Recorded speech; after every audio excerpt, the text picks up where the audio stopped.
I see Graham Sweeney is on first from Yale, Shetland, Scotland. Hello, Graham. Alistair Murray, Mr. President, Austrian sailing down under in Melbourne, presumably. Gets around a bit. Rick Bannerow in Spring Lake, New York City. Supposed to be, Julia says, what, 70-something here today? Yep. Summer is coming, summertime, and the living is not so easy I was yet. going to say, better not be. Joe Holtzman in sunny Estes Park, Colorado. So far, that's 3. Denmark, boy, that had a big bad fire in Copenhagen. We're going to feature that in the top of the show, at the top of the show. Blake Middleton saying cheers from Minnesota, where it's pouring. Sorry. Oh. Beer can sailing soon. Tom Fishbeck down in SoCal as we get this one across the starting line. Welcome.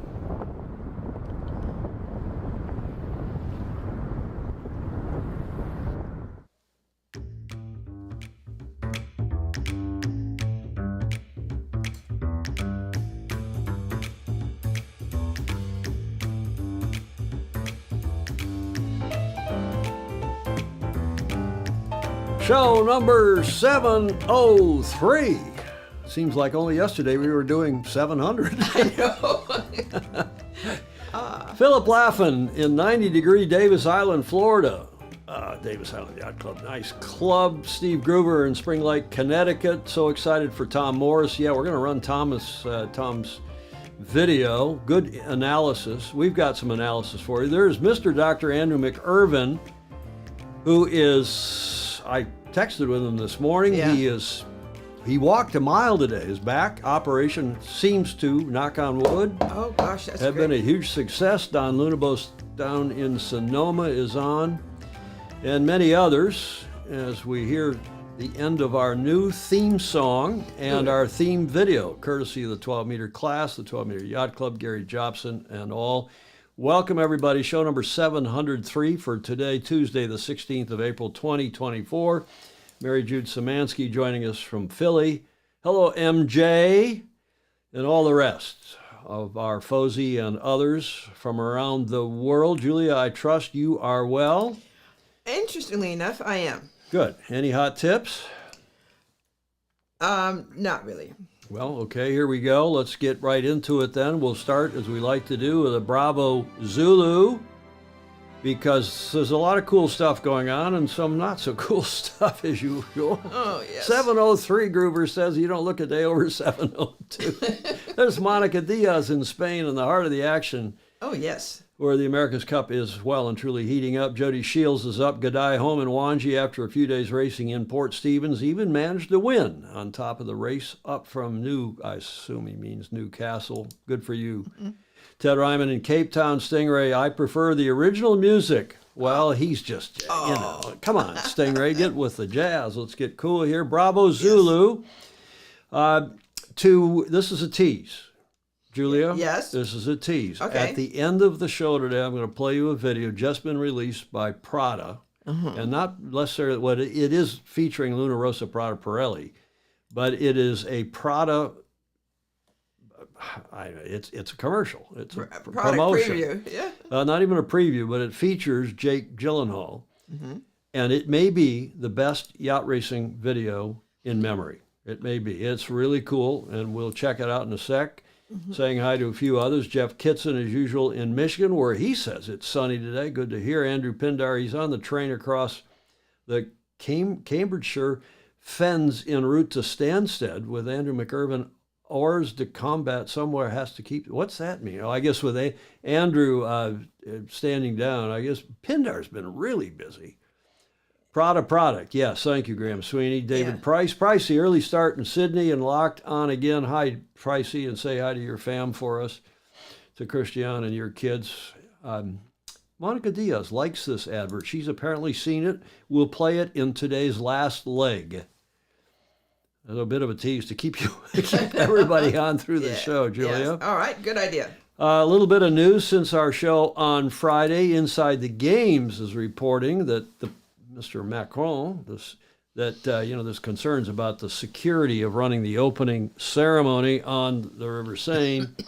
And they're saying that the Stade de France could host the Olympic opening ceremony after all. Oh, really? That's what they're saying. If security is threatened, this via Inside the Games, that very good Olympic website, insidethegames.biz, I think it is, French President Emmanuel Macron said on yesterday, Monday, that the opening ceremony of the Paris Olympics could be moved from the Seine to the National Stadium in the event of a security threat. Macron said in an interview that instead of the team sailing down the Seine on barges, I like that, sailing, except they're going to be barged down, motored down, the opening ceremony could be limited to the Trocadero, building in front of the Eiffel Tower, or, quote, even moved to the Stade de France. So the Paris organizers have been telling us otherwise. They've devised a ceremony that is unprecedented in Olympic history. No doubt they want to stick to it. Breaking with the tradition of opening the games in the main stadium. But with the Olympics taking place as war rages in Ukraine and Gaza, the ceremony also leaves the teams potentially vulnerable to attack. French authorities have raised, look, they say Gaza, how about Israel and Iran? French authorities have raised the possibility of a drone strike. Well, they better get the Iron Dome. They better get the Israelis to come protect Paris.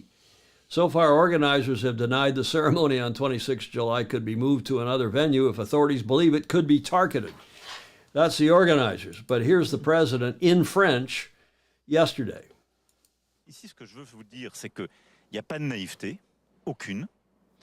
Il y a une très grande lucidité. On partage toutes les informations, les moyens considérables qu'on a mis, tout ce qu'on sait, mais on va se donner les moyens de faire une très grande cérémonie d'ouverture, mais surtout 4 grandes cérémonies, parce que je rappelle qu'il y a l'ouverture et la clôture des Jeux Olympiques, puis l'ouverture et la clôture des Jeux Paralympiques à quelques mètres d'ici, parce que Ce sera place de la Concorde. place de la Concorde pour l'ouverture des Jeux Paralympiques. Julia, what did he say? You speak French. He said it could be held in many places. And what do you mean too risky? Wait. Well, it is risky, bloody hell. Yeah. We always said it was risky, even before the war in Ukraine and the war in bloody the Middle East. What's going on? Graham Sweeney making a bit of a joke here. I hear they're having the Olympic fireworks on the Notre Dame Cathedral. Shame on you, Graham. They've just got that rebuilt after, what, 4 or 5 years? Who's down in Newport Beach? Somebody is watching. That's Mary Longpree, who is our latest, Julia, Yes. our latest patron. She's just given how? a few bucks, a nice patron. A How nice few nice. bucks a month. Mary, Yeah. one of our favorite photographers. Go ahead, you were going to say. No, yeah, that's fine. Thank you, Mary. Thank you very much. She's watching the Baldwin Cup, which is the esteemed team racing event hosted by the equally esteemed, more esteemed, Newport Harbor Yacht Club. Monica Diaz says it's cool in Spain. Somehow, John Emmett says the world seems a more dangerous place at the moment. Yes, indeed. Yes, it does. That's just why Julia came down here today, and I said, "How you doing?" She said, "I'm depressed. I'm not feeling correct." I said, "Why?" "Well, I'm just low energy and feeling like the world's falling apart." That's why people come here. We're going to uplift you about I'm saying it, Julia, Yes. our beloved sport. Yay! First time. Patrice Rachlin is at Oak Cliff Sailing in Oyster Bay. Hello, Patrice. I had some nice photos from Peter Taylor. He was out there last weekend shooting some match racing stuff, which I won't run because it's a local regatta, as he says, but cool stuff nonetheless. Monica Diaz says, I think the Middle East situation at the moment, Paris will be a bit of chaos. Ali, all the best. Yeah, I hope you're right, Monica, that things work out. Alistair Murray is saying, I hope they don't change from the Seine, the river. I am staying at a hotel on the island next to Notre Dame, expecting the opening ceremony to be happening around me. Wouldn't that be wonderful? Yeah. Yeah, Monica, there are lots of Islamists in France. And Yes. There's Ivan Grekov. Hi, Ivan. Blake, Middleton, Minnesota, I'm honored to still give my monthly support to SI via Patreon. Yes, Blake, we so appreciate it. I wish I could give more, but it's important to me to do what I can, and we do so appreciate you and that little video from the president. Now, Yeah. I mentioned at the very top of the show that there was a tragic fire in Copenhagen this morning, historic fire in a building that I've had the pleasure of being in. But before we get to that, we had cretonicism across this country yesterday. And the good news is that here in San Francisco, surprisingly, they cleared it out pretty quickly. Our team coverage right now. Well, here on Monday afternoon, all lanes of the Golden Gate Bridge have been reopened. The east side sidewalk on the bridge is also open to cyclists and people on foot. But this protest on Monday morning was very disruptive. Around 7:30 Monday morning, dozens of protesters used their cars to block the southbound lanes of the Golden Gate Bridge near mid-span. The California Highway Patrol and the Bridge District then closed all lanes north and southbound as a precaution. Protesters say they came because they are opposed to the conflict in Gaza. I don't want my tax dollars. I don't want any dollars going to Israel to support the war on Gaza and the war on people that just want to live. The closure of the bridge disrupted the commute for thousands of people, including Garrett Kinsman, who was trying to get home to Sausalito. He planned to walk across the bridge, but found both sidewalks were closed during the protest, decided to go the long way home. I am gonna take an hike, take an Uber to the ferry building, and then take the ferry up to Sausalito, so probably another hour or two. By 11:30, the Highway Patrol had arrested all protesters on the bridge and taken them away in a Golden Gate transit bus. It took about another half hour to tow away the vehicles that they had left behind. All lanes of the bridge reopened around 12:15 on Monday afternoon. In San Francisco, Charles Clifford, KRON 4 News. Okay, so thanks to everybody. I had more comments, texts, emails from people saying, "Hey, we saw it on the world news in our own country about the cretonicism on the bridge." These people, first of all, downtown yesterday in San Francisco, here in the marina here in San Francisco, you could shoot a cannon down any. There was nobody because not only did they block this bridge, they also blocked the Bay Bridge, which comes from the East Bay, Oakland, and so on across, and they also blocked I-880, right, which comes from kind of the north and the east. Yeah, from East Bay. Well, and it was unbelievable. There was people trying to get to doctor's appointments, trying to get to their jobs, trying to pick their kids up at school. Same at O'Hare Airport, same in New York City. And I can't think of anything that has lost whatever sympathy people had. Oh, yes. Lost any sympathy. Right. Left, right, and center for these croutons. Right. I mean, if you're going to protest, do something, and we all respect, civil, safe protest, even disobedient protest, but doing this, disrupting millions of people. And lives. And their lives, and possibly, somebody trying to get to the hospital in an ambulance. No, then there was a implant. Who's going to govern Gaza? But and apropos, as you saw in that report from KRON 4 here in San Francisco, the police, to their credit, we thought they're going to leave them there. They finally picked them up, the guy in the wheelchair and everybody else, and carted them off the bridge and carted their cars. Bravo Zulu. Yeah. It seems like we're starting to get civil here and get proper here in this country, Julia. I also want to go to this story in Copenhagen today, an historic, dating from what, the 1600s? This the old stock exchange in Copenhagen burned. Really? Early, yeah. Watch this video this morning. I missed that. Oh. A fire raged through one of Copenhagen's oldest buildings, causing the collapse of an iconic spire. The blaze began Tuesday morning in the copper roof of the old stock exchange. The fire engulfed the spire of the iconic building before it collapsed onto the roof. Denmark's culture minister says a number of passers-by rushed to help emergency services save priceless paintings and other valuables. There were no reports of any injuries. The building had been undergoing renovations when the fire broke out. The damage in this part of the building facing us is severe. That's a total damage of the building.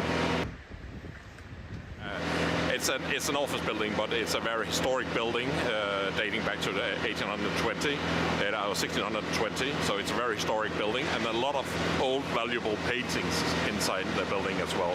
So they are trying to rescue all that's possible. Min kærestes forældre bor lige derovre. De så, da spiret væltede. Så de skrev da jeg vågnede i morges klokken 8-9 stykker eller sådan noget, det stod i brand. Ja. Så de har haft udsigt lige ind til til ilden, der står i brand. I can't really explain. It's just a building, but it means so much to us Copenhageners, and every day it's like even my parents, who are from the other part of Denmark, has a little miniature figure of Børsen in the living room. So it's just really sad. It was actually the most impressive hall in Copenhagen, maybe in Denmark. The woodwork and the golden elements all around and small details. We lost something big today. We did. Vi meldte os i morges, da vi hørte, at Børsen brændte, fordi vi har Nationalmuseet har en meget stor bevaringsafdeling med en masse folk, som kan træde til og hjælpe eksperter inden for både værdiredning, men også inden for bevaring af kulturarv, og særligt de her genstande, der nu evakueres fra Børsen. Okay, so you say, why do we run a story like that on a sailing show? Well, it was about water. It was. And one of our favorite, I don't know how you feel about Copenhagen. I just love the town. I've had a lot of great times there. The late, great Niels Earhart took me into that building one of the first times I was in Copenhagen. It's, it was by now, it was by way more of an art museum than the old stock exchange. Right. But it was the financial heart of Copenhagen and one of the wealthiest countries in the world per capita or otherwise. And 400 years old, great loss and a sad day. Yes, for, absolutely. as Gordon Smith says, an awful fire. It has really touched Danes. It has deep meaning for the history of this part of the world. Yeah. So, the stabbings in Sydney over the weekend, there was some awful stuff. But the good news is, Julia, is that people, I watched several, I go through, I don't know how many news reports trying to find a good one. Right. That's short and concise and we can air here. And the good news is, everyone was reporting, Gordon I'm sure will back this up, is that passersby were running in to help rescue the art. Right. Because as you heard the young guy say, he says, my parents, somewhere else in Denmark has a little figurine, and it's significant culturally, Indeed. socially, in a great sailing country, in a great sailing capital in Copenhagen. Yes. Let's watch the Prada advert. We'll get to that, Monica Diaz, at the end of the show. But in the meantime, what, Julia, are we celebrating today? Hard to tell. Well, there's a clue there behind that lower third. It's a lower 50%. I had to expand it to block it. Well, there's the rest of it. What are we celebrating today? I think Monica Diaz must have a thing for Jake Gyllenhaal. She says, let's see the advert. We'll play it, Monica. I'll give you another clue.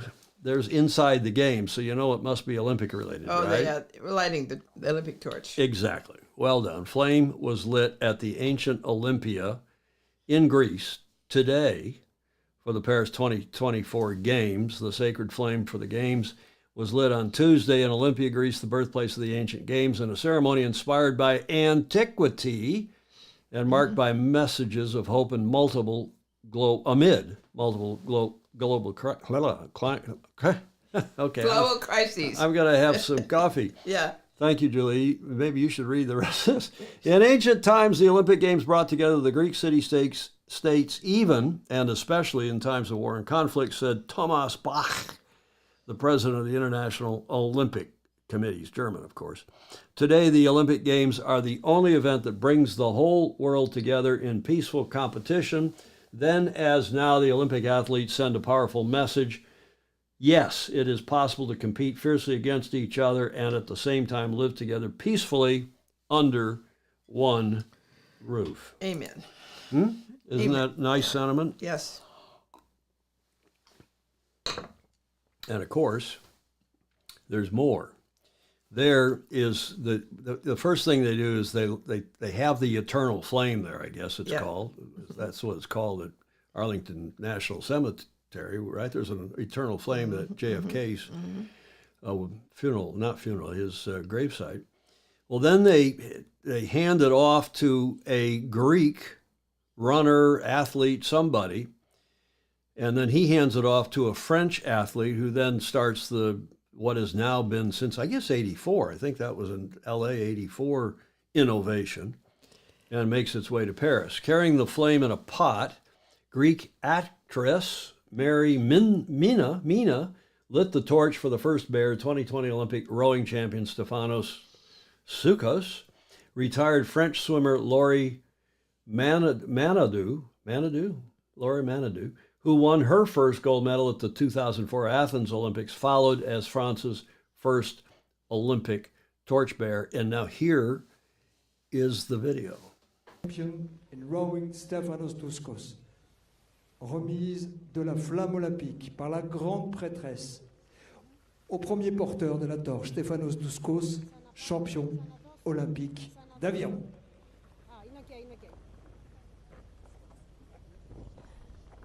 Τίνελα! Ω, καλή νικέ! Τίνελα!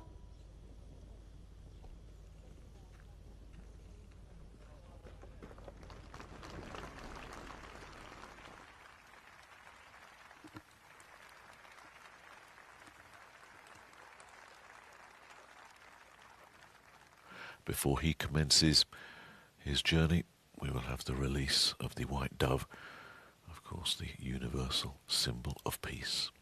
Αναχώρηση πρώτου λαμπαδιδοδρόμου για το μνημείο Pierre de Coubertin. Now, this actually goes on. This ceremony is an hour and 45 minutes. Obviously, we're not going to play the whole video for you, and this is just a quick excerpt, courtesy of, again, the IOC, and I can't remember where I found it. Various television outlets ran segments, and the whole thing. Yeah, we know lots of people who've carried the torch across country, one country or the other, and each person who runs and carries with it gets to keep it. Yeah, exactly. This was a nice tradition, a legacy from the 84 games. This was started for LA 84, Peter Ubroth and co., and it was to try to bring the whole country, the U.S., into the thing, get them aware of what was going on earlier than usual. And it's been continued since then. I think it's a nice tradition. And everybody who carries it begins by saying, oh, it's not going to be so meaningful. But by the time they get it in their hand and run with it, it's very meaningful. Indeed. And look at the comments here rolling in. John Abbott. Julie's saying hi from warm Cleveland. It must be nice in the Midwest and Northeast today. It's beautiful here, too. I mean, yes. For sure it's nice here. Not a cloud in the proverbial sky, I think. David James might correct me from across the bay. It's always handy to have a sprig of thyme. Mm-hmm. I think I see Alingi's helm in the background. His name is Arnaud Safaralopoulos. Stinger, he didn't quite spell that right, I don't think, did you? There's Whirl on Water down under saying, I noticed that the flame lighters were previously referred to as virgins. Now they're called priestesses. Oh, dear. Steve Gruber replying to David James, I believe that it may be an olive branch, yes, but I who think so. knows? Yes. Thanks, Steve Gruber. Properly seasoned tastes like a nice Cornish hen. Oh, Jeff Kitson. Only in Michigan are they saying it. It's the 70s in Cleveland. Okay, very nice. Mm-hmm. Very nice. Okay, let's move on here because that's what we're celebrating today, but we're also celebrating all of you who support us via Patreon. Thanks for your support. Patreon.com/join/Sailing Illustrated. And thanks again to Mary Longpree down in Newport Beach, who is our latest patron. And, you know, that's nice. It is. Gives me a big uplift, you know, yes. When somebody joins us and shows us a little love and a little support. Absolutely. You too? Yes.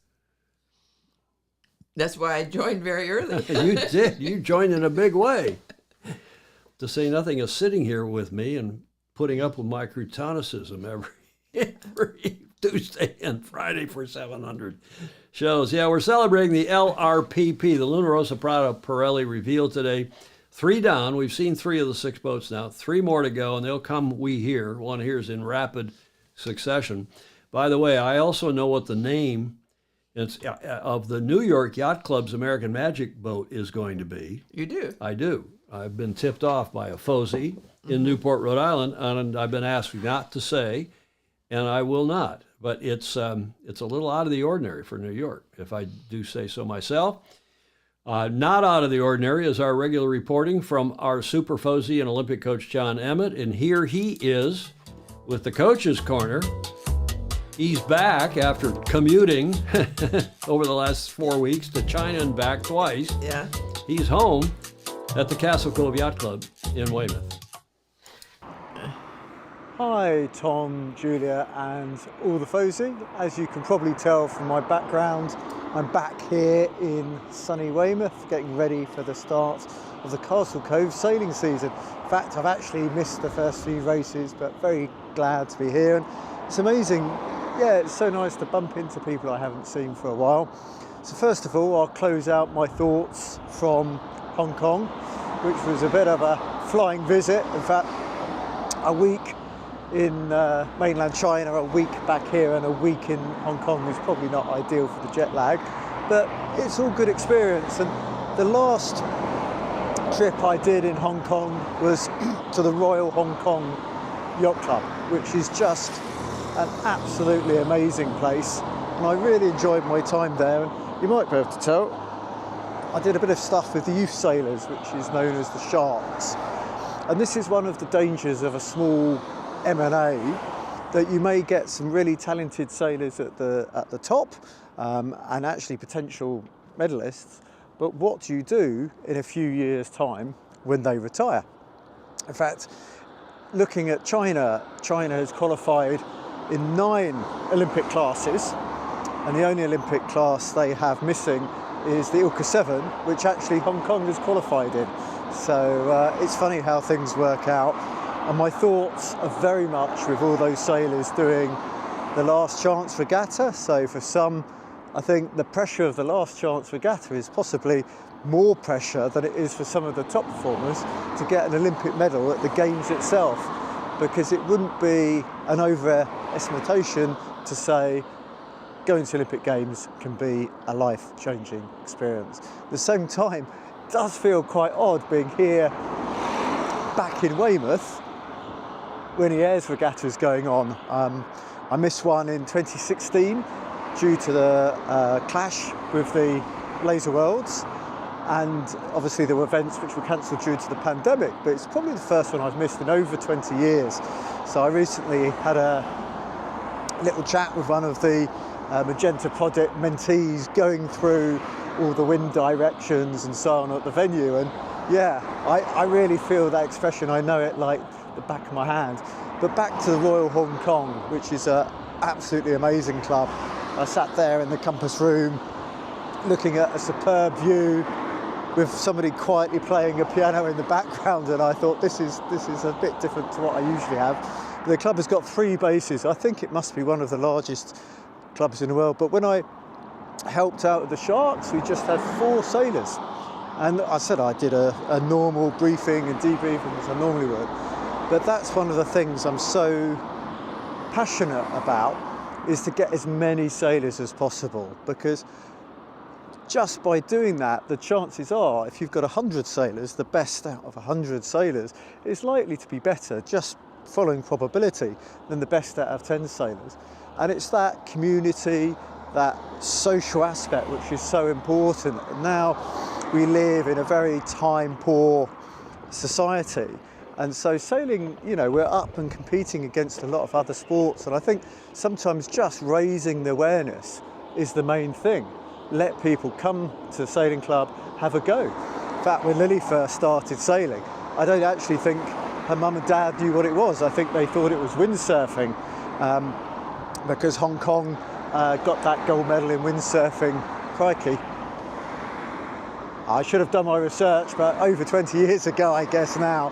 And that really made a huge difference to the perception of water sports. But when Lily was picked up from swimming to try sailing, I really think they thought she was going to go windsurfing, because it makes a lot of sense. People may think of sailing as an elite sport, and they may think of sailing as a dangerous sport. But if you're a really good swimmer, which you obviously are, if you're on a national team, then maybe you're going to be less scared.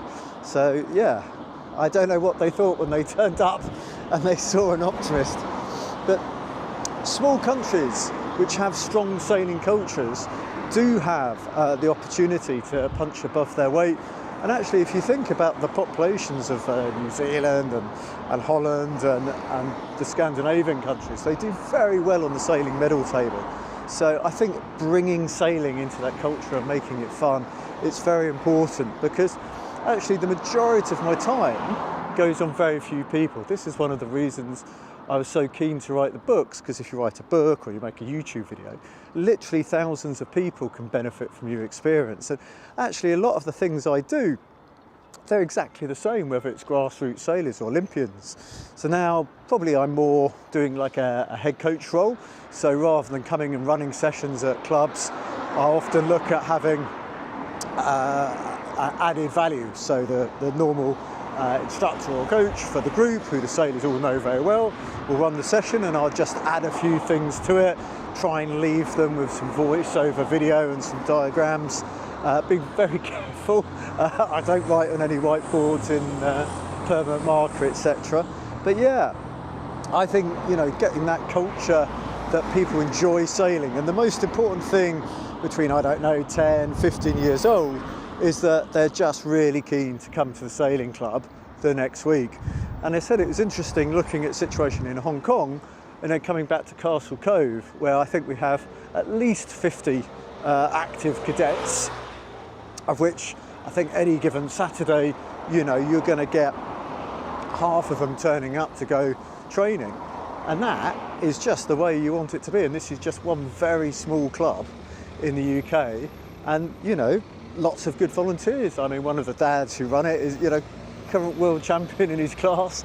And, you know, this enthusiasm, I'm sure his kids are going to be very good sailors. And it's really nice to see that fundamentally they're begging him to be taken out and to go out in their oppie or whatever, rather than it being something the parents hoped they were going to do. So yeah, it really is important. And it's the same feeling I have with the emerging nations and the passion there to just make sailing a truly worldwide sport. So many different, you know, things which make sailing so good. For me, I think it's probably all about the freedom, and I just think we're so lucky that we really do have a lifelong sport. So we'll join you on the show, and as always, really interested in any questions people may have. And yeah, sail fast, have fun. See you soon. He's been saying that at the end of his report, sail fast, sail safe. He leaves out the sail safe. That guy gets more exercise giving his report for our show than I do. I know. All week. He's out there doing a 7-minute walk, and I'm sitting here on my can putting this show together. John Emmett. Yes. John Emmett sailing from the UK, and our Super Fuzzy Super Olympic coach. Get to the front of the fleet. We appreciate his reports more than ever, and you got to go back. He's commenting also while he's, you know, we're airing that report, which is fun. And I like Blake Middleton's comment. You read it out there while we were watching. What was it? Where I just lost it. John is doing almost a half a marathon walk along that. Somebody should do a parody. God forbid they'll end up doing a parody of you and me, which would be easy and funny, but maybe it wouldn't be that funny. But John, maybe I'll do one. Maybe I'll get a microphone and a camera on a stick or have somebody do it, and I'll walk along and bop my head and do a street sign. He had a couple close calls there, didn't he? Mm-hmm. And great stuff. I'm sure Jeff Waller would agree. Maybe I'll get Jeff Waller, World on Water, and he'd probably run that as a funny segment. Thank you very much, J.E. John Emmett from the UK. Let's get into the America's Cup. Everybody wants to know about this latest launch, and turns out splash here. We told you the other day about the glittering, star-studded reveal of the Swiss Boat 1, which was last Friday night, and then we covered that in the show. And that was a Friday night, last Friday. And then the Team New Zealand revealed their first image as the America's Cup boat ahead of the official launch. I guess I'm getting a little ahead of myself. The Prada, or the Alinghi launch was earlier than that. Was that last Tuesday? Yeah, I think Can't remember when it was. It was a Friday night. Maybe it was a week Friday. And now we have Luna Rossa Prada Pirelli. Now we have the third reveal that happened here on Saturday the 13th, and Richard Gladwell said Cup's doing, it's confusing because you got the official spy stuff, And then you got Richard Gladwell, DBA, the Cup Spy, he calls himself, on sailworld.com. Writes beautiful stuff. He's prolific. On Saturday the 13th, some of us watched it live, Luna Rossa launched their AC-75 silver missile. They're back to the silver color they used here in San Francisco in the 2013 Cup. And here is the video of that launch.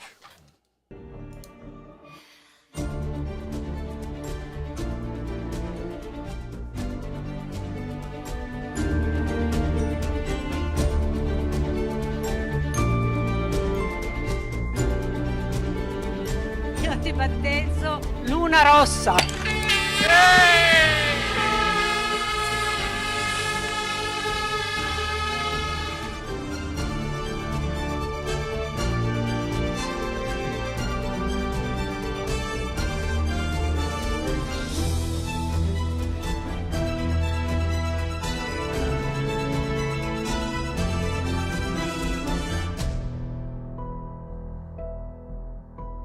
Yeah, I agree, Andrew McIrvin, saying they win on style points. No question. Nice ceremony as usual, covered live on YouTube Saturday morning here.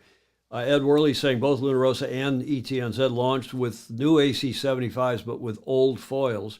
Yeah, a lot of money went into that launch, Ed Worley, and you haven't seen the half of it yet. Wait till I play the video that Monica Diaz is looking for with Jake Gyllenhaal. Nobody does a party like Patrizio and Muccia, Steve Gruber is observing. Good point. Shows. Monica Diaz not impressed. She says the Kiwis will take the cup again. I'm not so sure. But let's go look at some more of the images. And this was Saturday, of course. They launched their silver missile. And the hull is pretty sleek, pretty plain. They don't have some of the bumps and hollows that we saw on the first two boats. And people speculating why that might be. And we'll talk about the skeg there in the back and the finish of the skeg in a moment. But playing out in the background, Richard Gladwell writes, during this AC-75 launch season is a game of designer roulette. And remember this because this is, I think, an interesting point. Marcelino Botín, who is, of course, the Spanish designer extraordinaire, was American Magic's lead designer last time, is now in a similar role for Alinghi Red Bull Racing, which is one of the reasons I rate Alinghi so high. Martin Fisher, Luna Rossa's lead designer from 2021, is now with Ineos Britannia. So a lot of cross-pollinization. And the French Orient Express Racing team has purchased a design package, as you probably all know, from ETNZ. So you would expect a little cross-pollinization. Richard goes on to say, that said, with the three teams having now revealed their AC-75 race boats, remember only one boat this time around per team, their design teams seem to have similar views of the direction and opportunities offered here in V2, version 2 of the AC-75 class rule.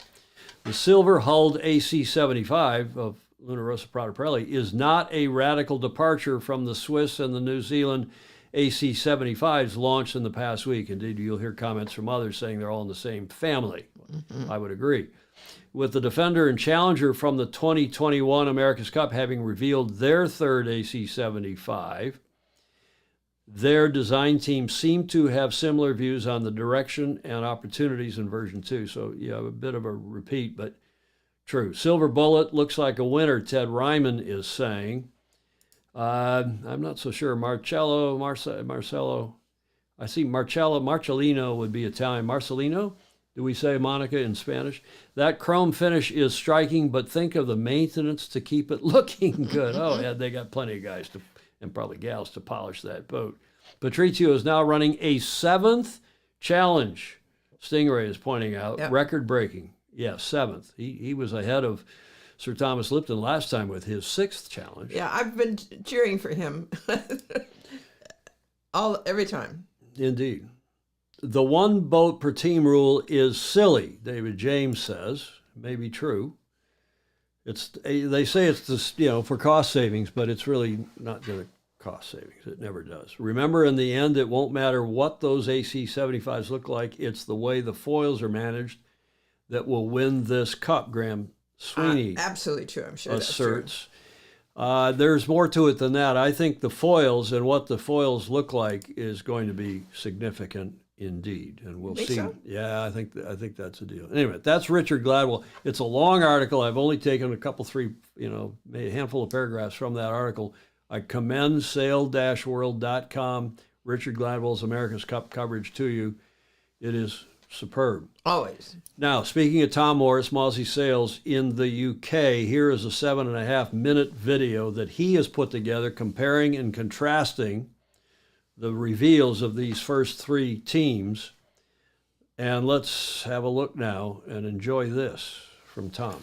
Luna Rossa just revealed and launched, but not sailed, their race AC-75. So I'm sure you're dying to know, how does it compare to the boats we've already seen? And if you've not watched already, we've seen Alinghi's Boat 1 and we've seen the Kiwis' yet unnamed AC-75, and now this is the third boat. They've gone for an all mirror chrome finish, which looks fantastic, harks back to the boats for previous cups. So what's different about this boat? I think generally the way I describe it is it's got less forced lines, just generally smoother throughout. For me, beauty is in the eye of the beholder, but for me this does make it a lot nicer boat just to look at. Maybe it's a paint job on it, with it being all chrome. Maybe the paint job on Team New Zealand's boat a little bit more blocky and out there, and not as sympathetic to the eye. But this this chrome finish looks good and the lines look smoothed out.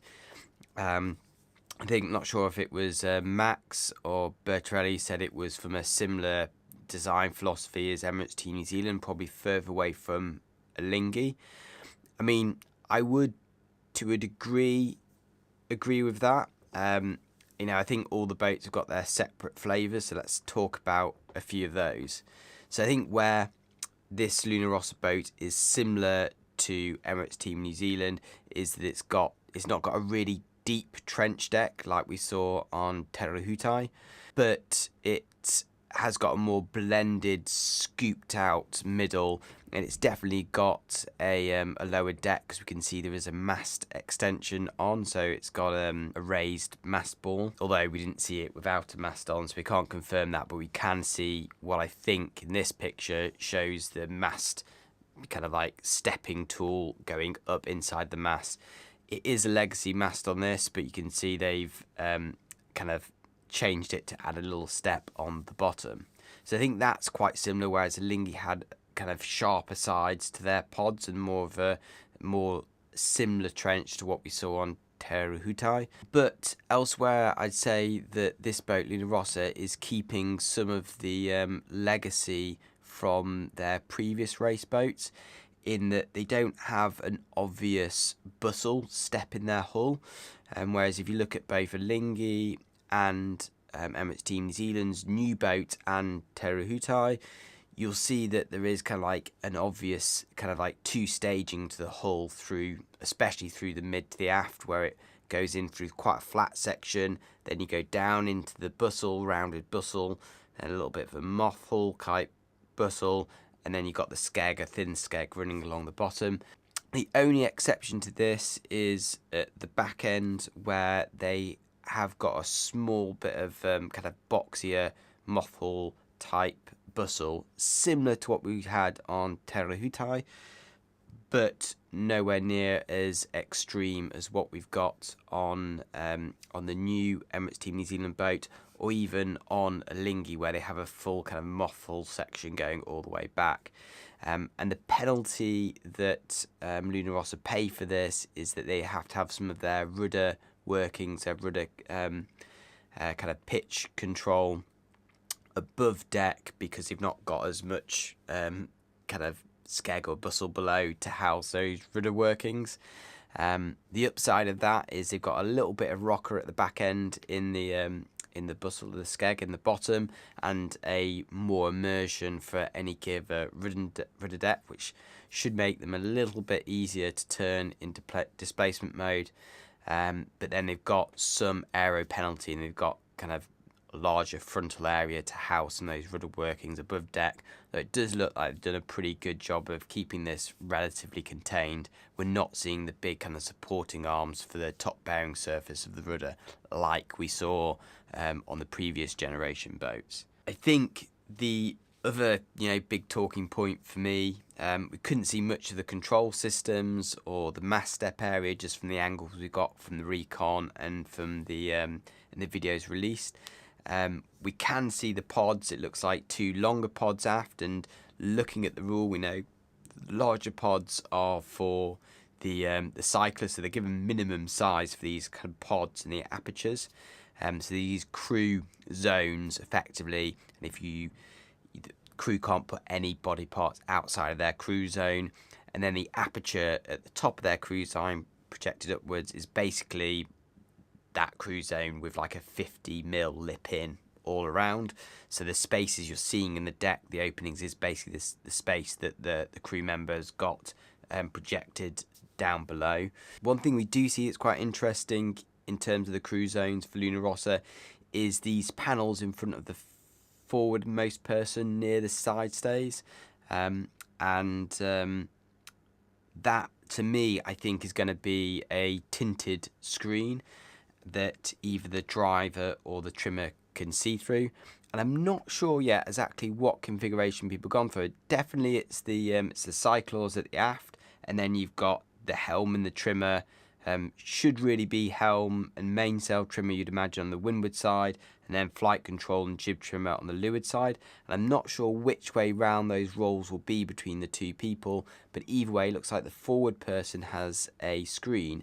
And that is something we also saw on Alinghi, although it was pretty hard to spot in the dark footage. But as it comes out the shed and is backlit, you can see, I think, what is a screen there as well.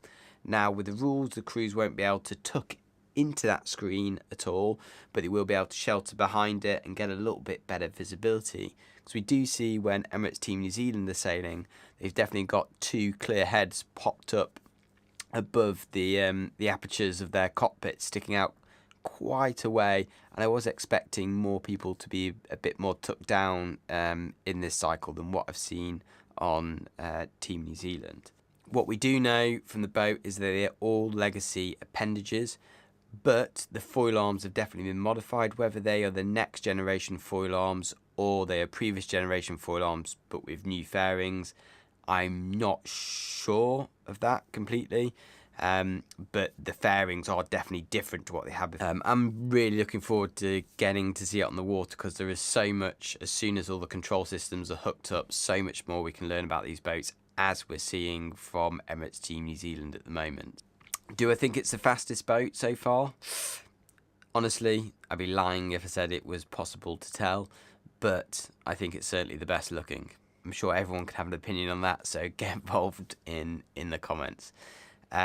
Also got another video coming out soon with something super interesting I've seen in the Emirates Team New Zealand docking out, so keep an eye out for that, and subscribe if you want more America's Cup tech videos. Yeah, Tom Morris, Mozzie Sales, and I think he's doing a terrific job. I don't agree with all of his analysis, but who would? Who does? But yeah. at least he's out there. He's putting his you-know-what on the table and saying what he thinks and thinking what he says, which is great. He has a great YouTube channel, he's been doing this now for 3 or 4 years. Tom Morris, he's a Brit, obviously. Mozzie Sales in the UK. He and I back and forth on email, and I'm trying to get him to come on the show at the right moment, when maybe after we've had the reveal of all 6 yachts, and then we'll get Tom on here and see what he thinks after we've seen them all. But it does look like the rigs are going aft and the drivers are going forward. The drivers, see, I said it. Julia, I said it. Uh-oh. Say it. Drivers. The drivers. Bloody hell. The whole, where are we here? 100 messages already. Oh, we're now 50 minutes in. So we have decided, have we decided what the arm extensions are on the NZ boat? We don't know, Graham Sweeney, and we may not for a while. We've been watching the videos of them sailing around. I mean, they splashed, they launched splash, I mean, they revealed splashed and sailed in the same day, as Richard Gladwell pointed out. Amazing for any team to do that. With neither of the other two teams has, Julia, so far done that. Right.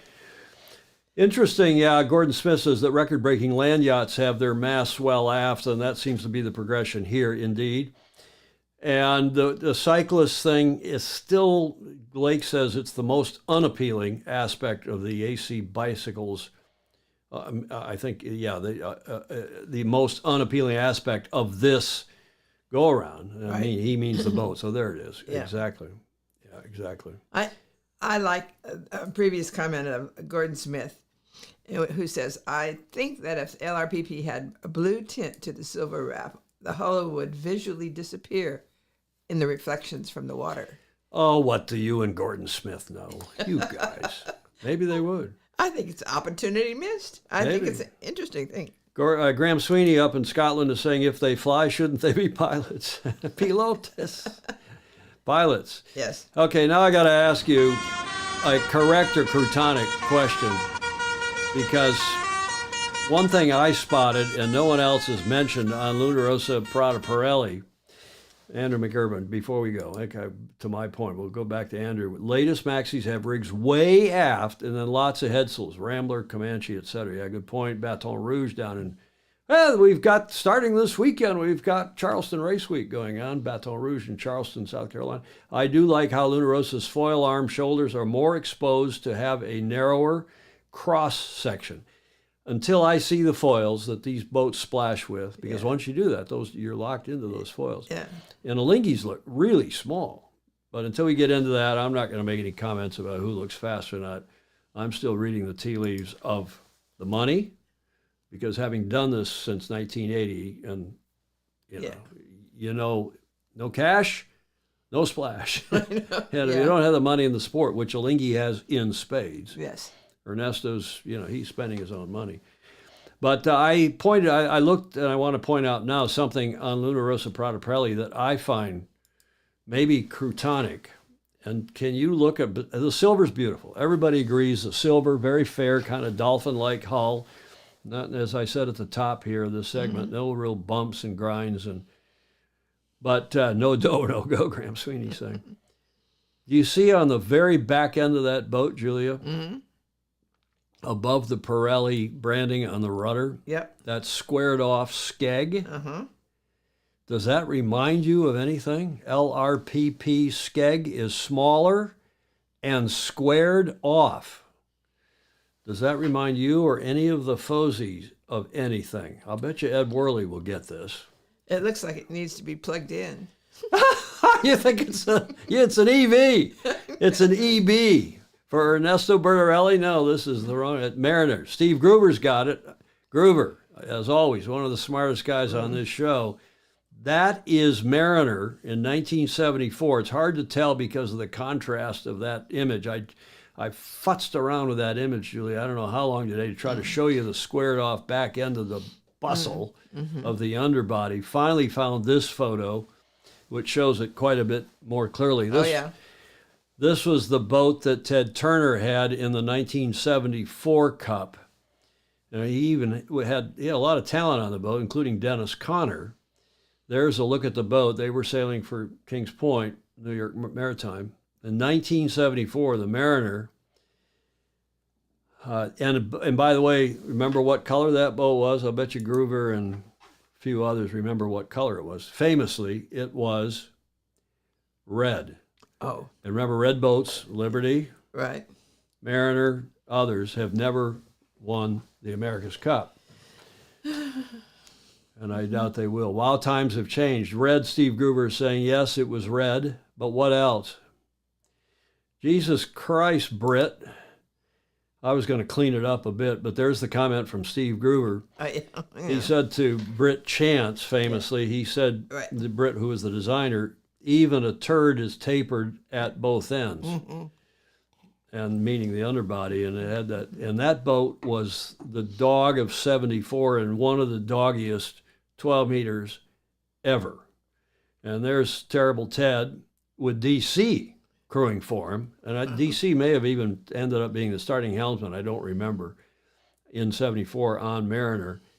but that boat was a dog. And of course, Ted went on to win the Cup in 77 with Courageous. Mariner is not well remembered, David James said. The dog's guano, Graham Sweeney. It's a tension release feature, Jody Shields squared off back end. That is a joke, Julia. Mariner had bone in her teeth and the stern both, Ed Worley is saying. Ted was not amused about the squared off back end of that boat. So that's what I noticed, and I'm asking you all, is that correct or crotonic? I wonder if you'll see that last. I wonder if you won't see that tapered off before this is all said and done. But as we told you on Friday's show, the Kiwis revealed, launched, and sailed their B3 all in one day. It was very impressive. Here is some video. And forgive me, I didn't remember. I think this is from the team themselves. I've seen a couple others. Graham Sweeney thinks that squared off is correct. Okay. But the Kiwis are correct. Look at this slight heel to windward. Stable flight. I'm not wild about the colors. It's okay. John Lambert's Van Buren reminding us that Valiant was not much better. But that boat looks good going through the water, and a lot of people think they will be the number one team, and they may well be. We shall see. Steve Gruber is saying there's a story about a banana peel following them across Long Island Sound. He's talking about Mariner and all the drag on the back end of that boat. Well, we'll see. I don't know. I saw that, and I thought, God, that does not look right. I wonder if anybody on that team looked into Mariner and looked into the problems. But well, Ted Ryman says, too, the difference is that it will spend most of its time out of the water. yes, hopefully. Hopefully. She had a black nose painted on the bow, and their theme song was Walking the Dog, Alistair Murray. I don't remember that, but I take your word for it. Okay, now we got a video from the technical director of ETNZ, who was one of our first guests on this show, and Dan Bernasconi, superb, doing by all accounts, another terrific job with that team. And, everybody goes up and down, and we'll see if he's done it again. But I'm not going to play this whole video. It's a long video, but I'm just going to play the Bernasconi part of it, about 5 minutes. But listen carefully, because there's a lot to learn, I think, from this video. Day 2 for Boat 3 with Team New Zealand on the Hauraki Gulf. Here with Dan Bernasconi, Chief Technical Officer for the team. First full day of sailing, pretty exciting stuff with a few firsts ticked off. How was your day out there? Yeah, pretty good. Mostly went to plan, not entirely, but I think for day 2, not bad all around. Yep. Is the platform performing how you expected it to? Or?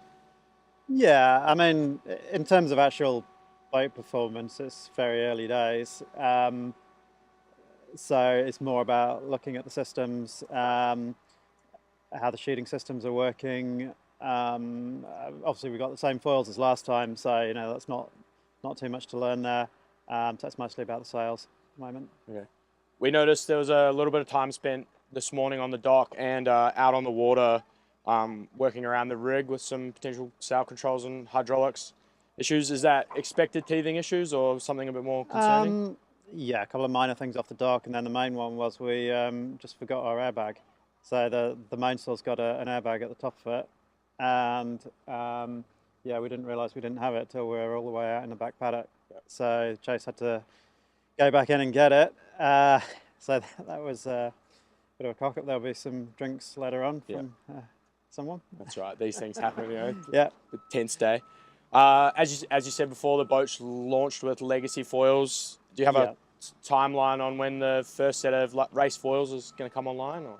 I'm not going to say exactly when it's going to be, but yeah, I mean, for us it made sense to launch with the foils from last time because we've only got a relatively short sailing block here in Auckland, and so by delaying the foils until later, it gave us quite a lot more design time without losing too much sailing time.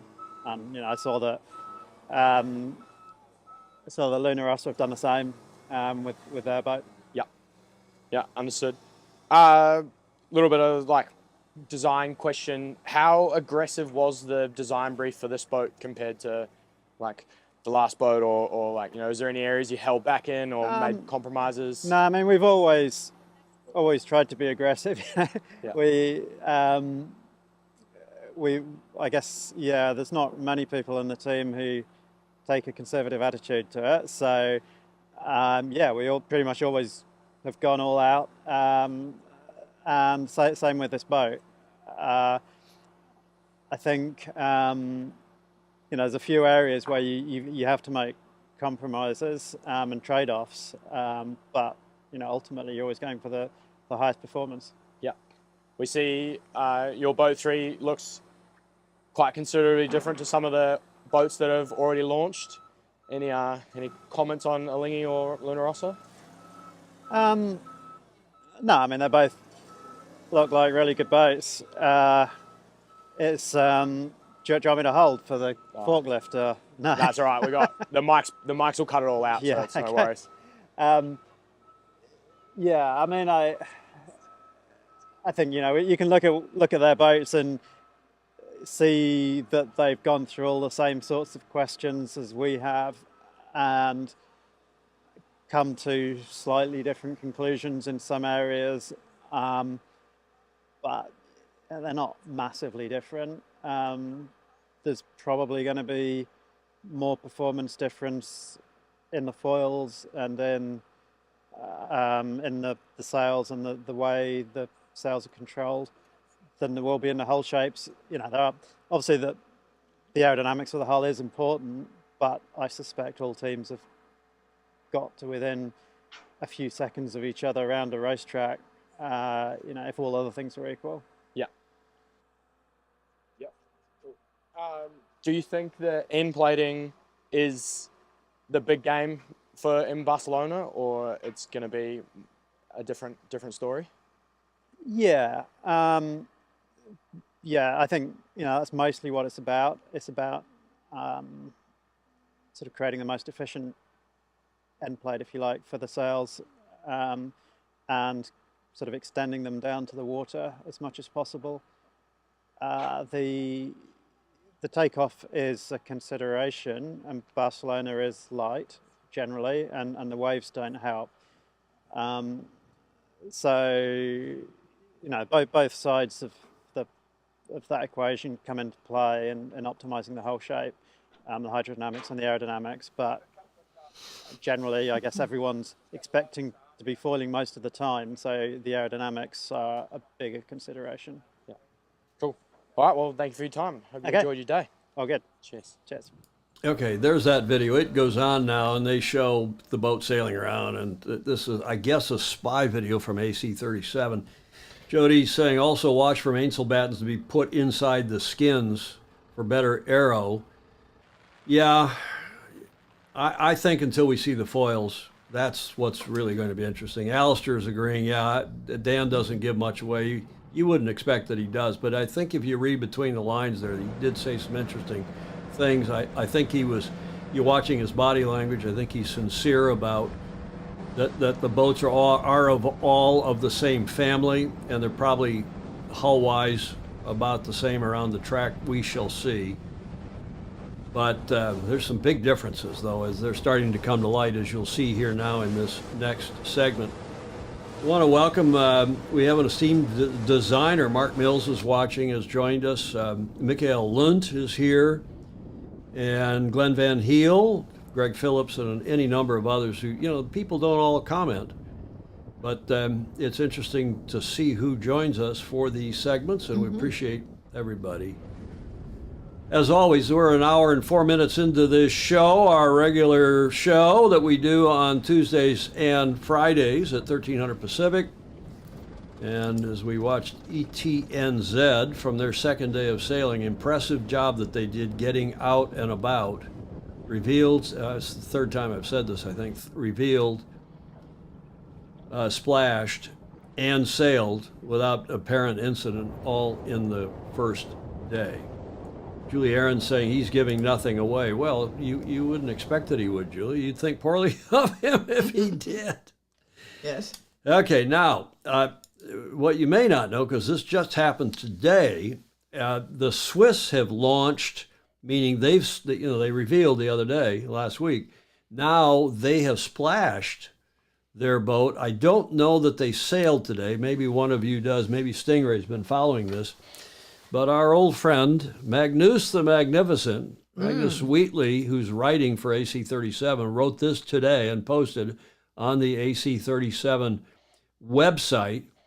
It was the Marquess of Anglesey, you would say if you're a Brit, that commented in 1851 when he saw the radical yacht America in British waters for the first time, quote, "If she's right, we must all be wrong," unquote. And there's a real resonance of Anglesey's words when you see the Alinghi Red Bull Racing AC75 up close and personal.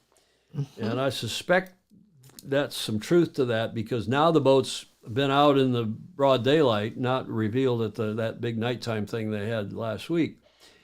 And there's some interesting new tidbits to this yacht, and one of the reasons why I still rate them highly. We'll see if their sailing team is as good as their design team. But there was the boat being christened, if you're of that faith, by Ernesto's daughter today. It was the beautiful official launch of the teams at the team's beautiful base in the heart of Port Vell in Barcelona, with Chiara Bertarelli, daughter of Ernesto, cracking the bottle on the foredeck and naming the boat that the whole of Switzerland hopes will regain old glories and win the LV, the Louis Vuitton 37th America's Cup in Barcelona later this year. To the sounds of the Red Hot Chili Peppers, Don't Stop. Thinking about tomorrow. The team song blasting from the on-base speaker system. The Alinghi Red Bull Racing family came together to celebrate the first launch and another milestone in their very successful America's Cup journey. Don't forget, remember, they won it 2003, defended it in 2007, then lost it to BMW Oracle Racing and that boat in 2010, and they've been out of the game since then. But don't count them out. There is another look at the boat. It is the most radical of the three boats, in my not so humble opinion, I believe. And be in no doubt, Magnus writes, this is a beauty from Marcelo Botín and his design team, working with many facets of the Red Bull sporting stable, including Red Bull Advanced Technologies, remember the F1 team, to achieve an overall package that looks racy fast and a slightly different direction from the progressive designs we have seen from ETNZ and LRPP. The eye is drawn to detailing all over the boat, yet tricked by the cutaway cockpit that has the distinct effect of shortening the length and making it feel light and nimble. Okay, Magnus, you're getting a little poetic. I was going to say, I missed his language. This looks like a boat that deserves to be pushed hard around a racetrack, and that's certainly its fate over the coming months. You always had a thing for Magnus, didn't you? Do, and his words especially. Well, you like all the Brit boys. You like Emmett and the Andrews, and you like all the Brits. Just admit it. And the Aussies. Just admit it. And the New Zealanders. The Kiwis. You like the Kiwis too. Someday maybe you'll like me. I'm hurt. No.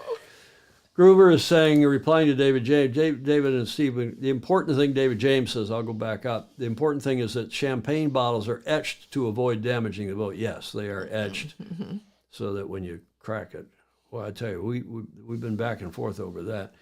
Groover's saying, yeah, trust me, the bottle never touches the boat, but etching is important to get it to break at all. Yeah, you always put a hard surface that protects the boat. Chris Dewar, at least in the modern era, Chris Dewar is saying it looks like a bit of a bobsled inspiration. You think? Okay, there is another shot of the underbody. I think you can see more clearly now than anything we saw the other night. And how in the little treatment up front there. See that? This will be interesting.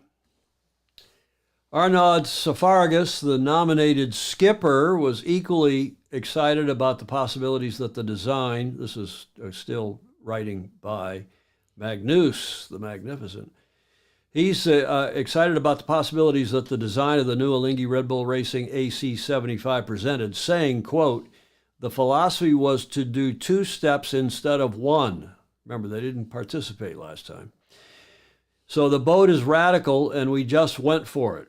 That's what we were looking for. Now the boat is built. We have our design. Yes, you can still tweak a few bits on the outside, but our main focus, which it has been for a really long time, is within the systems.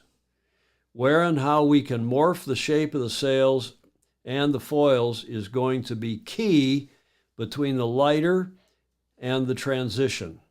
The light air and the transition. I think there was a mistranscription there.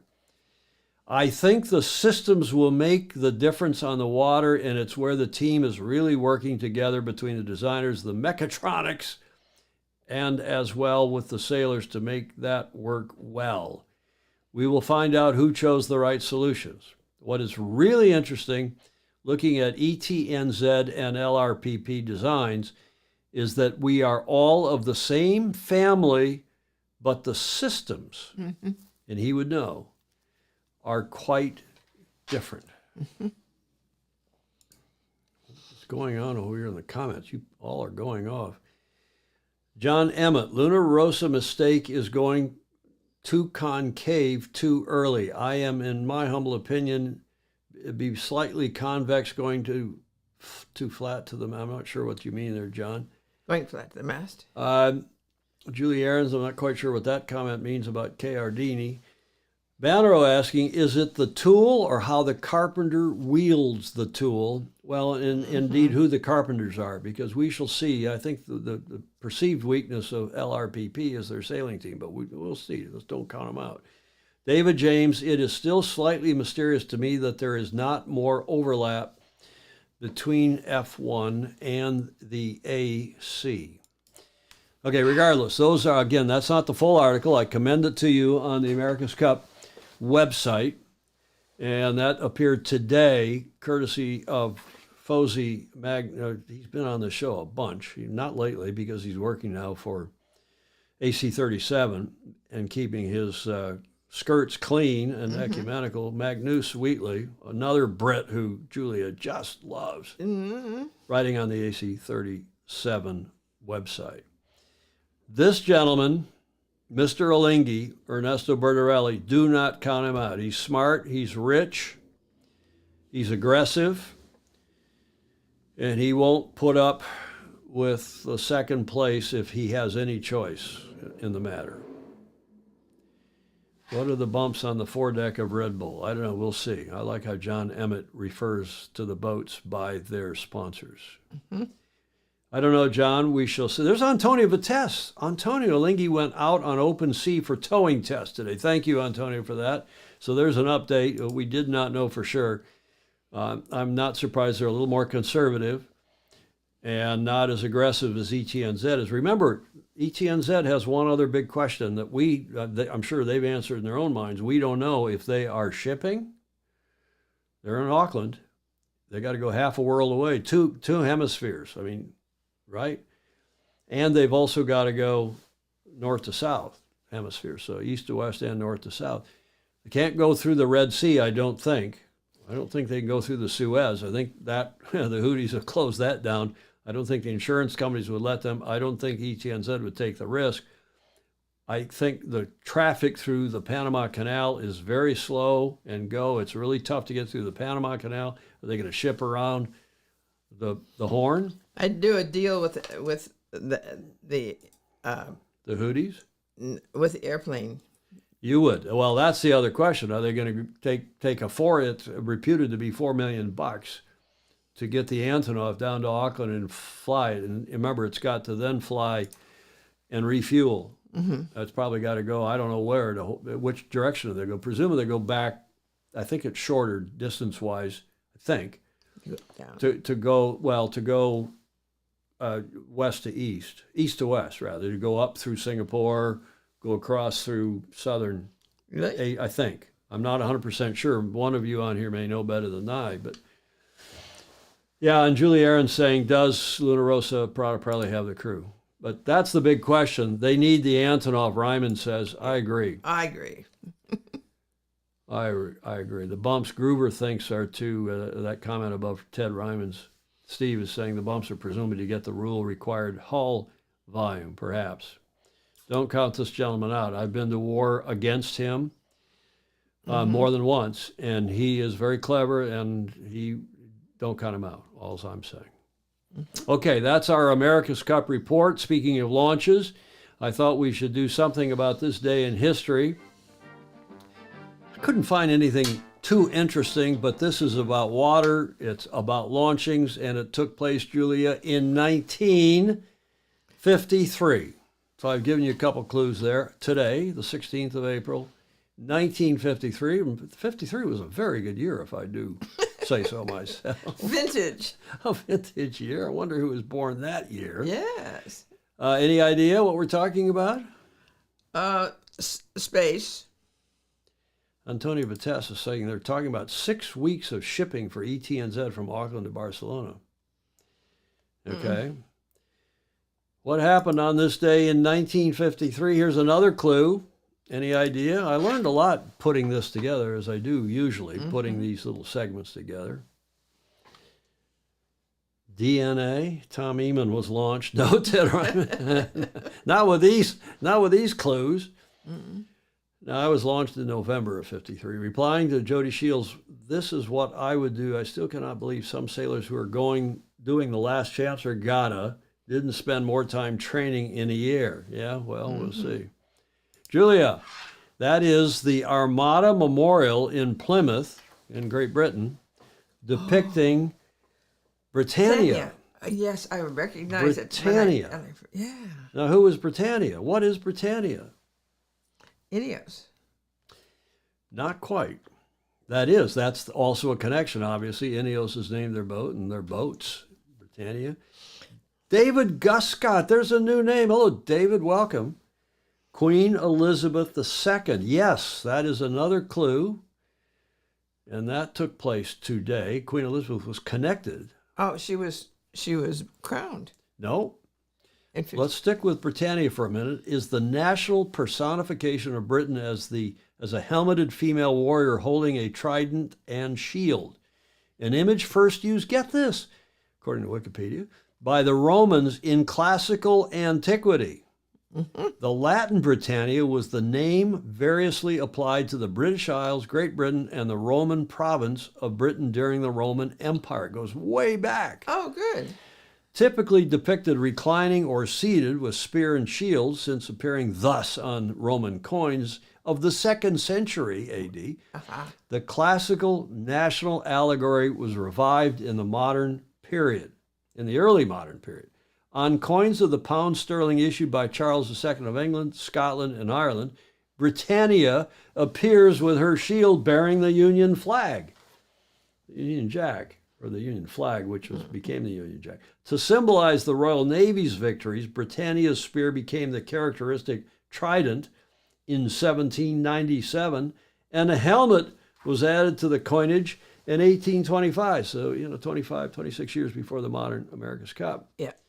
So, what else can we tell you about Britannia and this day in history? We know about Rita. Yeah, do we know about Rita? Ben knows her Rita. Britannia, David James, was launched. Yes, you've got it. Jeff Kitson got it, the Royal Yacht. Liz became queen. No. Here's another Britannia. This is His Majesty King George V's famed racing yacht in the late 1800s, named Britannia. Let me go back to that. That was a beautiful and famous yacht. Indeed. Nice picture. Courtesy of Wikipedia. There is the boat about which we speak, the ship, the HMY, Her Majesty's Yacht Britannia, was built at the shipyard of John Brown and Company, the famous shipyard. They built some America's Cup yachts. In Clydebank, Dunbartonshire, She was launched by QE2 by Queen Elizabeth II, not to be confused with the ship, the cruise ship, on the 16th of April, 1953, and commissioned the following year on the 11th of January. The ship was designed with 3 masts, 133, okay, we don't need to go into all that, the top aerial, yada, yada, allowing the ship, but it was hinged to allow the ship to pass under bridges, and yes, we have the video. At John Brown's yard on Clydeside, the 4,000-ton Royal Yacht is ready for launching by Her Majesty. It was at this same yard that the Queen, as Princess Elizabeth, launched the battleship Vanguard in 1944. 3 years later, she named the Coronia. But this is the first launching ceremony she has attended since her accession. Thousands of dock workers, many of whom helped to build the royal craft, give the Queen a warm reception as she walks past them to inspect the yacht. In the event of war, it can be converted quickly to a hospital ship. For many months, there has been speculation about the name of the new yacht, and there's an air of expectancy as Her Majesty steps forward to perform the actual launching ceremony. I name the ship Britannia. I wish success to her and to all who sail in her. Her Majesty releases the traditional bottle, not of champagne this time, but of Empire wine.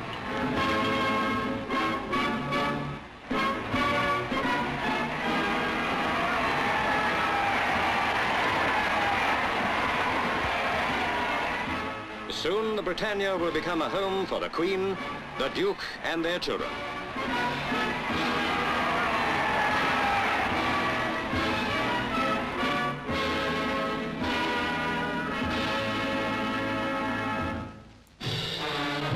Okay, there's that British Pathé video, and as Emmett says, we all love those old videos. But do you think one time we could get Emmett or Pindar or McIrvin to talk like that commentator? I can't even do it. Ceremony. Almost trills the R. Ceremony. I mean, what a fabulous commentator. Okay, that's what happened on this day in 1953. It was a very good year. The British Royal Yacht Britannia was launched by Queen Elizabeth II on this day in history in 1953. P.S. As you heard in that Pathé video, Britannia was designed to be converted into a hospital ship in the time of war. I'm sure they said that particularly for PR, although this capability was never used. I did not know this. I'd heard that before about the hospital ship, but did you know that in the event of nuclear war, it was intended for the Queen and Prince Philip, the great sailor that he was, the Duke of Edinburgh, to take refuge aboard Britannia off the northwest coast of Scotland? Well, I mean, who would have thought? Did you know that? I'd never heard that. No. It reminds me somewhat of them telling us when we were in grade school. We used to practice what they said, oh, these are tornado drills, or we got to be safe, and we'd go out, duck and cover. We'd go out into the hallway where the lockers were, and we'd put our head down and hold duck and cover while supposedly the nuclear attack was happening, or in the case of Michigan, tornadoes for sure. It was always a possibility. But it was really nuclear. It was during the Cold War, of course. And the real thing was duck and cover really means, and then kiss your ass goodbye. I'm sorry to say. That's what it reminded me when I saw this, that they're going to go on this boat and then park themselves. At least they're going to go out in style if there's a nuclear war, a nuclear fallout. And stuff. Yeah, they park it at Sweeney's house. Yeah, it's too bad they didn't do another boat after they retired the Britannia, 1997, and it's up. Is it in Edinburgh? Is it a tourist venue now up in Edinburgh? Worst decision our politicians ever took to scrap her, Andrew McIrvin, who must be a royalist. I agree, Andrew. Mm-hmm. Okay, that's the P.S. It's the only time Elizabeth seemed to cry. Apparently, when they retired the boat, she had a public tear in her eye when they retired the boat in 97 from memory. I would too. I know more about British history than I do American history, I think. Okay, that gets us, thankfully, to the last leg. We're an hour and 24 minutes into this show, and Monica Diaz is standing patiently by for this video. Yes. That we started with, this whole show has been about LRPP, or at least their reveal. But this video, as I say, it may be the best modern, at least, yacht racing video I've seen. It's emotive, it's classy. They must have spent millions on this. That is Prada, the brand. And hiring Jake Gyllenhaal or Gyllenhaal, depending upon how you want to pronounce it. It's a Dutch name, right? So it'd be Gyllenhaal. And watch and enjoy. I was looking out, and they were talking about the wind, as if they were talking about a ghost that they could see and I could never see. Once they found that ghost, we were flying out of the water, and I would have never been able to tell you where that ghost was, but somehow we had caught it. And that is, it's incredible.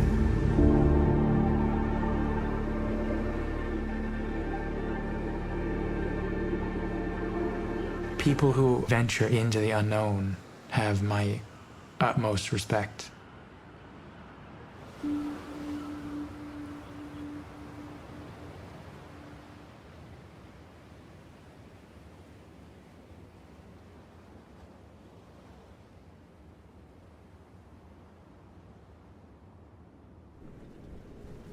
I have been lucky enough in my career to work with some incredibly talented people in the military, first responders. It's part of the fun of what I do.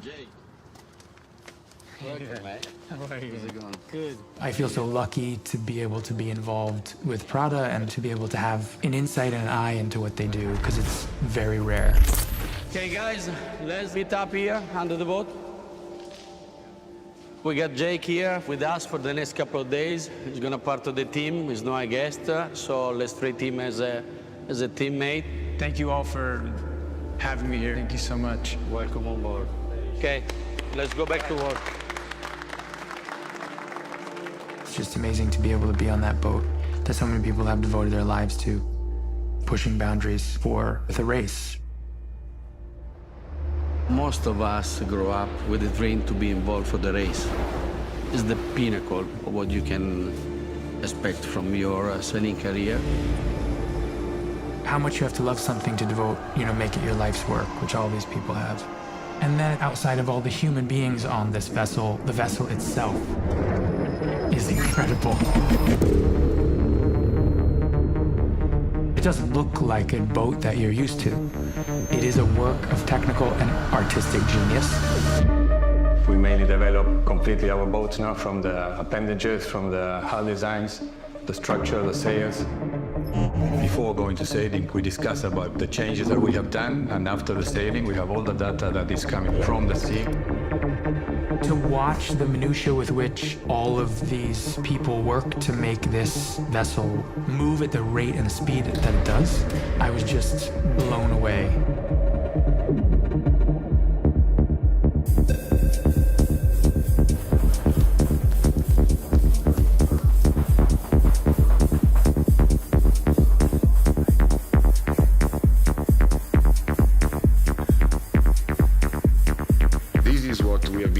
For many years. This time the rules allow us to use the bike. Last cup was forbidden.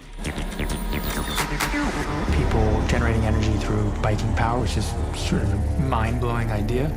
Oh, you guys are going easy on me. No. I knew that I would probably be meeting some of the best athletes in the world.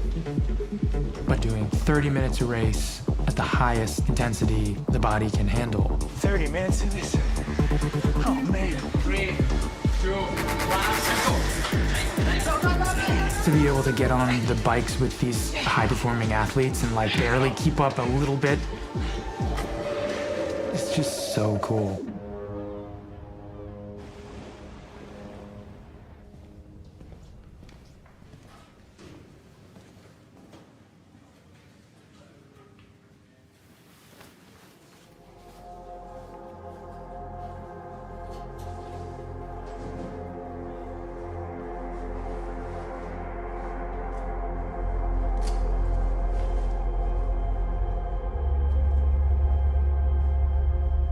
Let's talk a little bit about the day. So we postponed the dock out 1 hour. Probably start sailing around this area around 3 o'clock. And then as soon as the breeze will fill in, we're probably gonna move close to the shore. It's not always all about flying through the water. Most of the other time, it's about crunching numbers and having to do the work and practice and refining and having to prepare. And that's something that I think people can sense when you put something on that Prada's designed, or you get the sense that hours, hundreds of hours have been spent creating this thing to make it feel effortless. You get a button, you press it once, and you activate your new mic.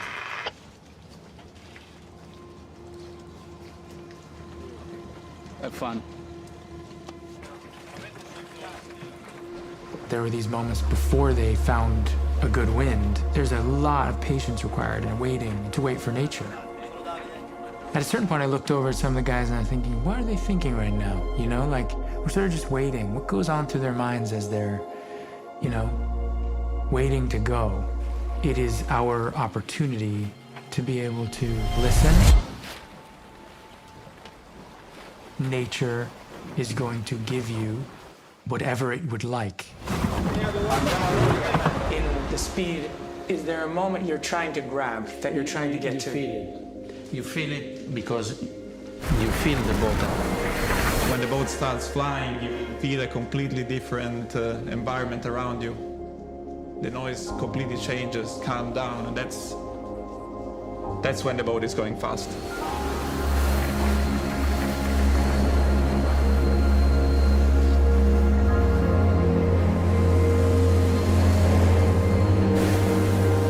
Realize how fast you're going until the water comes at your face like pebbles of rocks. That's when you realize how fast you're going. I expected something else, and what I got actually was like I was floating, flying through the clouds.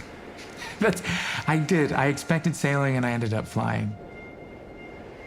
We set up the boat, and then you're gonna move forward, and we're gonna let you drive, which is gonna be, I can tell you, pretty cool because it's something unique. Well, there were two things that went through my mind when Max told me that I would be driving. One was they have to have somebody else driving it for pretend and make me feel like I'm actually driving it when someone else is doing it. And then just sort of total terror. You ready, Jake? When somebody says, we have faith in you and you can do it, it's always your time to step up, even when you're scared to do it.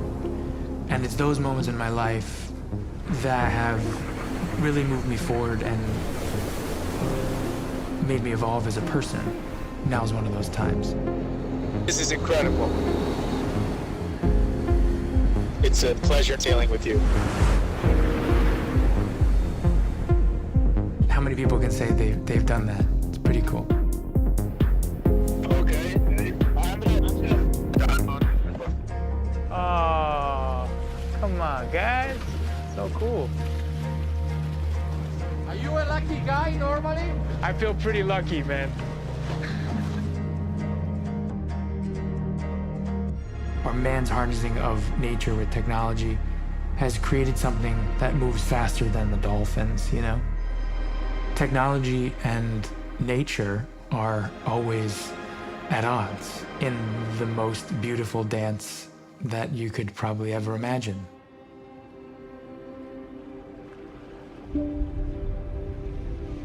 My father is an incredible sandcastle builder, and I spent a lot of time on, the beach with him building sandcastles, and it was always just such a magical experience. And then at the end of the day, inevitably all this beautiful work that, he had done and the experience we had would slowly wash away. And as a kid, I remember thinking, I wanted it to stay forever. And my dad would always say, this is the best part, is that the experience is always going to get washed away, but because of that, it makes a new moment to come.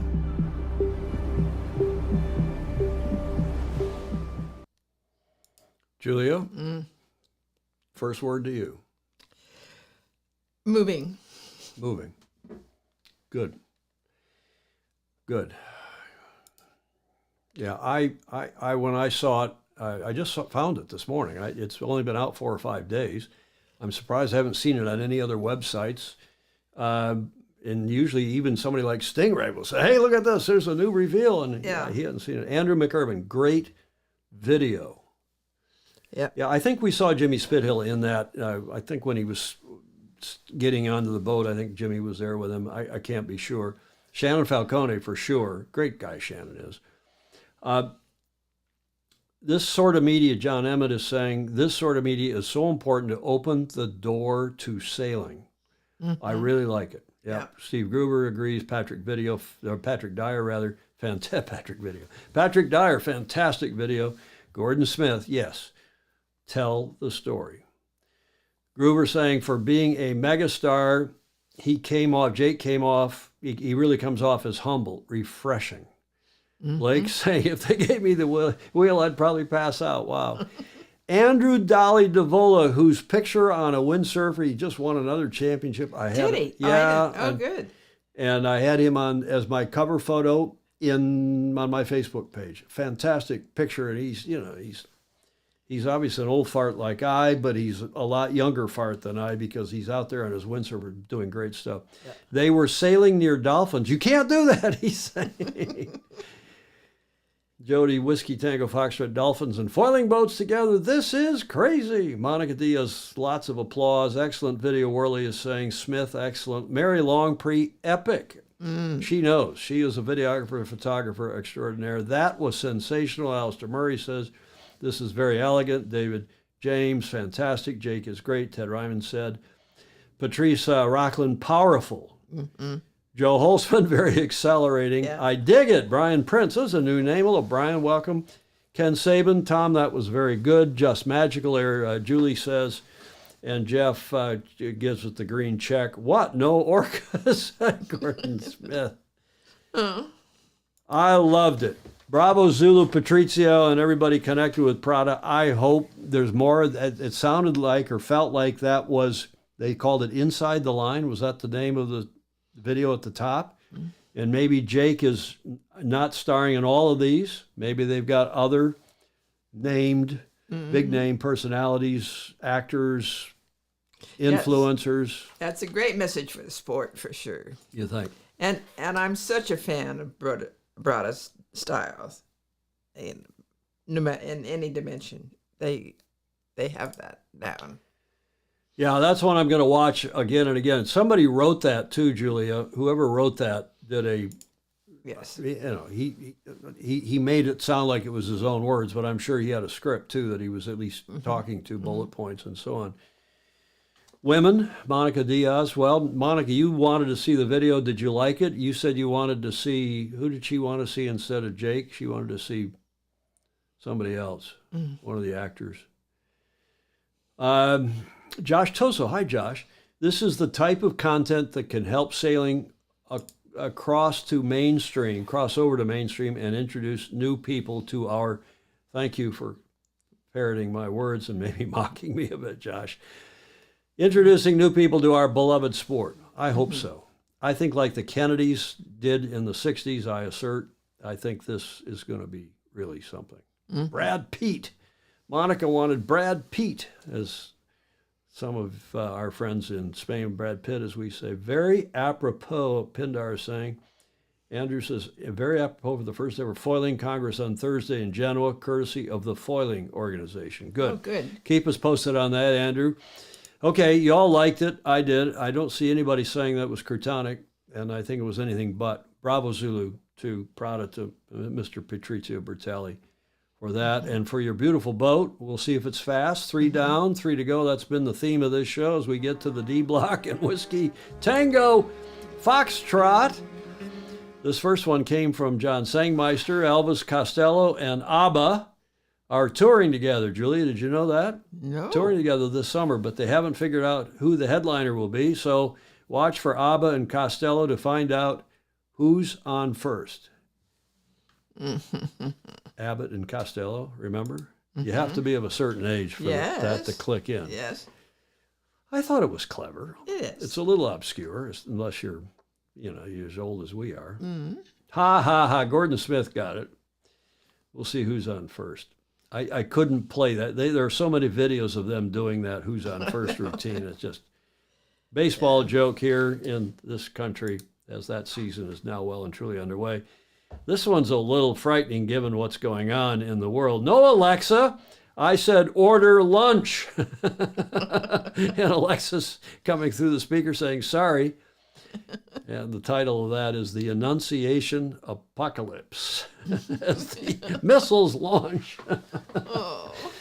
Oh dear, I hope Israel's response is measured. I don't blame them one bit for doing a response. Do you?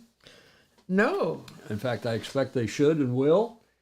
And then we'll see what happens from Iran and China and everybody else. I just can't believe it's just as we predicted way back in October. It didn't take somebody with a crystal ball to predict all this. No. Only if you heard Eisenhower's speech in the 50s about the military-industrial complex, right? Right. Okay, we've got a couple more. That's unbelievably scary, Steve Gruber is saying. Yeah, okay. Yeah. Ted Ryman also sent this one. Oh, that's Ryman who did send that one in. Thanks. Okay. Now, this one came from Greg Phillips. I've just done a silent fart. What should I do? And the gentleman says, put new batteries in your hearing. I'm going to send that. Clark Chapin, if you're watching, please give that joke to my father, my 92-year-old father. He'll like that. No more missiles, please, Stingray is saying, indeed. No more farts, silent farts. That's from Greg Phillips in Australia. That's lovely. And then finally, we have to make fun of ourselves, Julia. Yes. Yep, we have to make fun of ourselves. This also came from Ryman. Did you know that after a 2-year loan to the United States, Michelangelo's David is being returned to Italy? It looks a bit like Trump. His proud sponsors were McDonald's, Starbucks, and Burger King. Holtzman is saying, oh no. Oh no. Oh no. I liked it. Yeah. Smith likes it. Gordon's saying, ha ha. Thank you, Ted Ryman, for that. That was good. Yeah. And yeah, you could return somebody else to Italy or wherever he and his family are. The non-sailing CEO's got to go, Stingray. Have a drink, all of you who are doing the drinking game. I save it for the last slide of the show. He's got to go, Julia. Don't you agree? I do. You do agree he's got to go. Like that statue of David. Okay, Julia. Yes. We're to the final slide here and the finish line and your final slides. Ding, ding, I'd really say. You like to say. Yes. Like, follow, and share, and make new friends. You think that makes new friends? It helps us For go us. up and yes, for us. Thank you. Exactly right. Comments welcome, even in replay, as we always say. And thanks again to all of you who support us with a few bucks or more a month via Patreon. Become a patron, patreon.com/join/Sailing Illustrated. Help us out. Ryman is saying he should sue his hairdresser. That is David, I think. Thanks, everybody. Alistair Murray, thank you. Entertaining and informative as always. Julia, thank you for all you do for this show. And you for your magic. Well, this was a fun show. I had fun putting this one together. Yeah.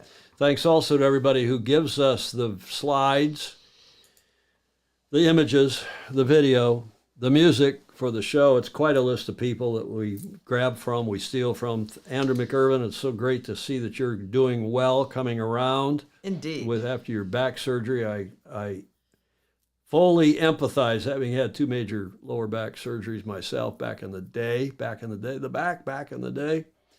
And we will see you all on Friday, same time, same channel. Hope you can join us then. In the meantime, sail fast, sail safe, and have fun. Ciao for now.